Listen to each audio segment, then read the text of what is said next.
দেশের জীববৈচিত্র্য ও স্থানীয় প্রজাতির মাছ সংরক্ষণের স্বার্থে সরকার কর্তৃক নিষিদ্ধ ঘোষিত আফ্রিকান মাগুর মাছ চাষের দায়ে পঞ্চগড়ে এক ব্যক্তিকে অর্থদণ্ড ও বিপুল পরিমাণ মাছ জব্দ করেছে প্রশাসন। রবিবার সন্ধ্যায় পঞ্চগড় সদর উপজেলার হাফিজাবাদ ইউনিয়নের খুনিয়াপাড়া গ্রামে এই অভিযান পরিচালনা করা হয়। গোপন সংবাদের ভিত্তিতে পঞ্চগড় সদর উপজেলার ২ নং হাফিজাবাদ ইউনিয়নের ৮ নং ওয়ার্ডের খুনিয়াপাড়া গ্রামের শহীদুল ইসলামের বাড়ির ভেতরের পুকুরে অভিযান চালানো হয়।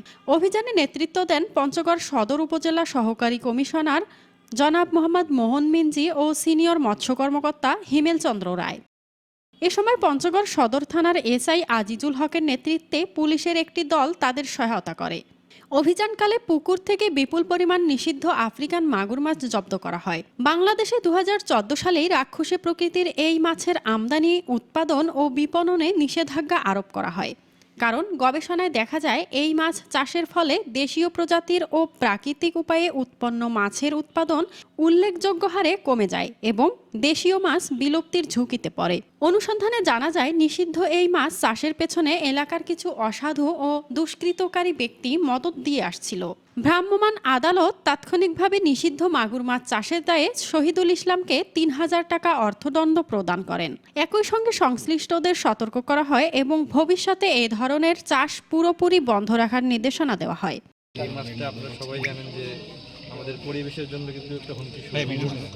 এটা যদি কোনো কারণে আমাদের ন্যাচারাল ওয়াটার বডি, বিশেষ করে নদী, খাল, বিলে যদি চলে যায়, তাহলে সেখানকার কিন্তু যে বায়োডাইভার্সিটি আছে সেটা কিন্তু ধ্বংস হয়ে যাবে।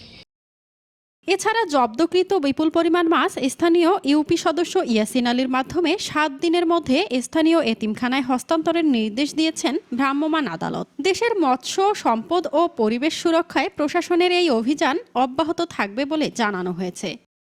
আমরা অভিযোগের প্রেক্ষিতে হাফিজাবাদ ইউনিয়নের ৮ নং ওয়ার্ডের খুনিয়াপাড়া এলাকায় ঘটনাস্থলে সরজমিনে বাংলাদেশ পুলিশ এবং উপজেলা মৎস্য অফিসের সহযোগিতা ঘটনাস্থলে আমরা এসে আমরা ঘটনার সত্যতা পেয়েছি এবং যেহেতু আইনে মৎস্য সংরক্ষণ আইনে বলা হয়েছে নিষিদ্ধ আফ্রিকান মাগুর চাষাবাদ ক্রয় বিক্রয় করা যাবে না এবং যারা মাছ চাষ করেছে তারাও স্বীকার করেছে তারা তাদের ভুল বুঝতে পেরেছে, তাদের ভুল সংশোধন করার সুযোগ চেয়েছে। সেই প্রেক্ষিতে আমরা তাদেরকে মিনিমাম একটা জরিমানা করেছি এবং এ ধরনের অভিযান আমাদের ভবিষ্যতে চলমান থাকবে।